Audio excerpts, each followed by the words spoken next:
नाशिकमधील चर्चित TCS धर्मांतरण आणि लेंडेक शोषण प्रकरणातील मुख्य आरोपी निदा खान हिला न्यायालयाने 14 दिवसांची न्यायालयीन कोठडी सुनावली असून तिला नाशिक रोड सेंट्रल जेलमध्ये पाठवण्यात आले आहे.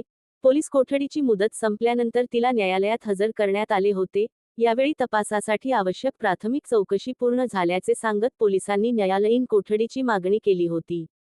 या प्रकरणात जबरदस्ती धर्मांतरण, मानसिक छळ आणि लैंगिक अत्याचाराचे गंभीर आरोप करण्यात आले आहेत. कडून मोबाईल डेटा, चॅट हिस्ट्री आणि डिजिटल पुरावे तपासले जात आहेत. तपासादरम्यान काही संशयास्पद डिजिटल नेटवर्कची माहिती समोर आल्याचेही सूत्रांचे म्हणणे आहे. निदा खान हिला यापूर्वी छत्रपती संभाजीनगर येथून अटक करण्यात आली होती. सध्या या प्रकरणातील इतर आरोपी आणि संबंधित आर्थिक व्यवहारांचाही तपास सुरू आहे. डेझ न्यूज मराठी प्रतिनिधी एजाज शेख, नाशिक.